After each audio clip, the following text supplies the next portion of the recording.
बहुत पुरानी बात है।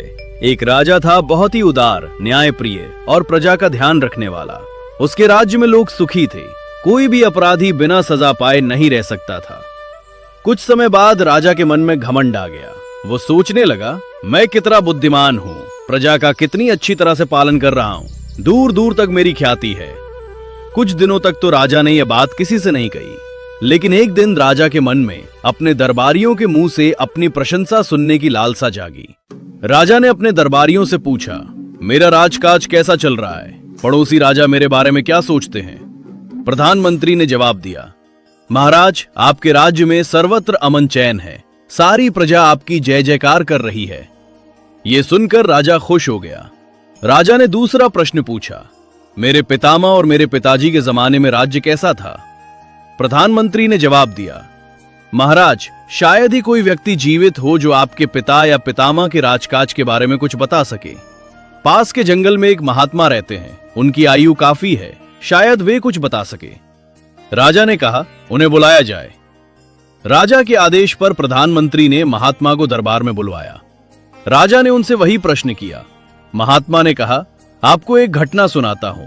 इसका संबंध आपके पिता तथा पितामह के राज से है। आप सब समझ जाएंगे कि किसका राज कितना अच्छा था। इतना कहे महात्मा बताने लगे, राजन, आपके दादा के राज्य में एक किसान के पास कुछ जमीन थी। उसके घर में खेती में मदद करने वाला दूसरा कोई आदमी नहीं था। इसलिए किसान ने अपनी जमीन दूसरे किसान को बिना किसी लिखा पढ़ी के खेती करने के लिए दे रखी थी। फिर भी जमीन जोतने वाला किसान ईमानदारी से उसका हिस्सा बिना कहे दे देता था। एक दिन की बात है, दूसरा किसान जमीन जोत रहा था। तभी हल की नोक किसी सख्त चीज से टकराई। बैल रोककर उसने जमीन को थोड़ा सा खोदा तो अशर्फियों से भरा हुआ एक कलश निकला। उस कलश को लेकर वो जमीन के मालिक के पास गया और बोला, तुम्हारी जमीन में से ये कलश निकला है, मैं इसे तुम्हें सौंपने आया हूं। पहले किसान ने कहा, तुम भी कैसी भोली वाली बातें करते हो, मैं जमीन तुम्हें दे चुका हूं। जमीन में जो कुछ निकले वो तुम्हारा है, चाहे अनाज हो चाहे अशर्फी। मुझे तो सिर्फ फसल का ही हिस्सा चाहिए। इस बात को लेकर दोनों में काफी देर तक बहस हुई, पर कोई भी उस कलश को लेने के लिए तैयार नहीं हुआ। आखिरकार उन्होंने फैसला किया कि राजा के पास चलकर ये कलश उन्हें सौंप देना चाहिए। दोनों किसान आपके पितामह के पास आए और बोले, महाराज, ये कलश राज्य की भूमि से निकला है। राज्य आपका है, इसलिए आप इसे रखें। राजा ने कहा, तुम दोनों नासमझ हो। जमीन हम तुम्हें दे चुके हैं, अब उसमें से जो कुछ निकले वो किसान का, राजे का उस पर कोई हक नहीं। तुम दोनों में से जिसका भी हक हो वो उसे रख ले। दोनों किसान निराश होकर लौट आए। आखिर तय हुआ कि जिस जगह ये निकला था वहीं वापस गाड़ दिया जाए। दोनों किसानों ने ऐसा ही किया। महात्मा से बीती घटना सुनकर राजा बोला, महात्मन, ऐसा क्यों किया गया? धन का सदुपयोग हो सकता था, पाठशाला खुलवाई जा सकती थी, अस्पताल बनवाए जा सकते थे, गरीब लोगों को जीवन निर्वाह के लिए मदद दी जा सकती थी। महात्मा मुस्कुराए और बोले, राजन, उन दिनों विद्या या चिकित्सा का मूल नहीं मिलता था। दान लेना भी बुरा समझा जाता था। सभी अपने अपने परिश्रम की कमाई खाते थे। सुनकर राजा चुप हो गया। महात्मा ने कथा फिर आगे बढ़ाई। समय की गति को कौन रोक सकता है? एक दिन आपके पितामह का देहांत हो गया। आपके पिता गद्दी पर बैठे, साथ ही वे दोनों किसान भी स्वर्ग से धार गए। दोनों किसानों के लड़के बड़े हुए। इस बीच आदमी में भी थोड़ा थोड़ा अंतर आ गया। जो किसान जमीन का मालिक था, उसके लड़के ने मन में सोचा, पिताजी को जो कलश देने के लिए किसान आया था वो ठीक ही आया था। जमीन उसे खेती करने के लिए दी गई थी। जमीन के भीतर का धन तो पिताजी का ही था।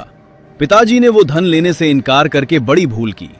ये सोचकर वो खेती करने वाले किसान के पुत्र के पास गया और बोला, भैया, जो कलश तुम्हारे पिताजी मेरे पिताजी को देने आए थे वो बात ठीक ही थी। जमीन तो तुम्हें खेती करने के लिए दी गई थी, अतः मेरे पिताजी ने बेकार ही उस धन को लेने से इनकार कर भूल की। आज मैं उस भूल को सुधारने आया हूं। खेती करने वाले किसान के लड़के के मन में भी लोभ आ चुका था। वो बोला, मेरे पिता कितने नासमझ थे। खेत में निकला हुआ धन दूसरे को देने गए थे। जब जमीन को वो जोतते थे तो उसमें चाहे जो निकले वो उनका ही हुआ। अगर कलश की जगह सांप निकलता और मेरे पिता को काट लेता तो मृत्यु उनकी ही होती। भूल तुम्हारे पिता ने नहीं, मेरे पिता ने की। दूसरे किसान का लड़का अशरफियों का वो कलश चुपचाप जमीन में से निकाल लाया। कुछ धन उसने गांव के बड़े लोगों को बांटकर अपनी ओर मिला लिया, फिर सुख से रहने लगा। कुछ देर रुककर महात्मा ने कहा, राजन, वो तो हुई दो किसानों की बात। इधर आपके पिता के मन में भी लोभ समाया। सोचने लगे कि जमीन के भीतर का धन तो राजे का ही होता है, वो किसान का कैसे हुआ। ये सोचकर आपके पिताजी ने सिपाही भेजकर किसान के पुत्र से कलश मंगवाया। कहा, राजा तो जमीन दे चुका है, उसमें जो कुछ निकले वो जमीन जोतने वाले का है। महाराज चाहे तो मैं 10 से 20 आदमियों को लेकर हाजिर हो सकता हूं, वे मेरी बात का समर्थन कर देंगे। ये आदमी वे ही थे जिन्हें वो धन देकर अपने पक्ष में कर चुका था। सिपाही ने वापस आकर राजा को सारी बात कही तो वे भी चुप हो गए। समय बीतता गया। समय आने पर आपके पिताजी स्वर्गवासी हो गए और उन दोनों किसान के बेटे भी। अब आया आपका राज।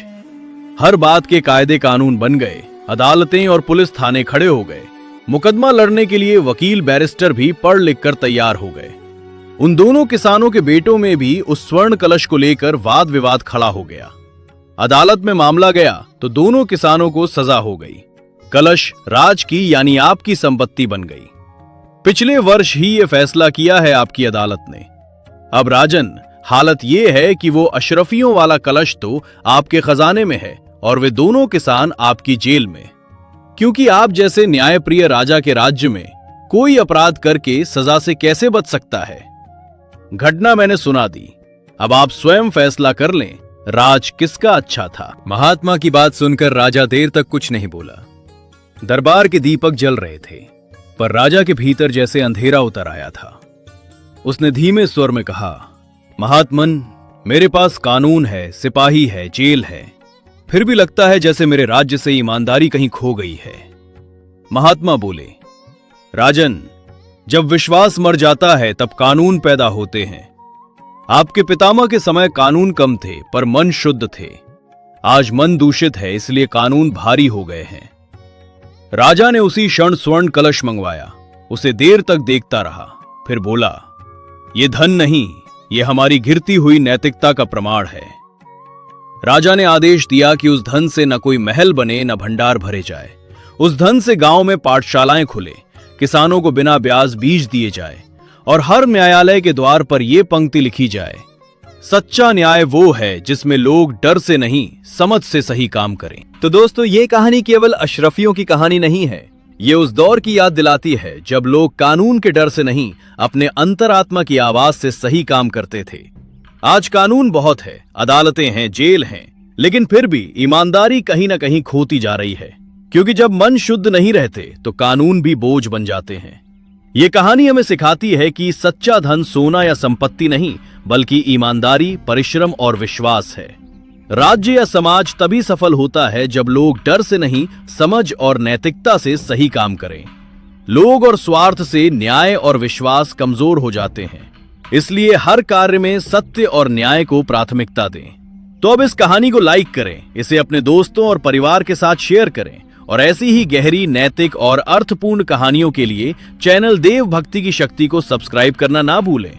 फिर मिलेंगे एक नई कहानी के साथ, तब तक के लिए धन्यवाद।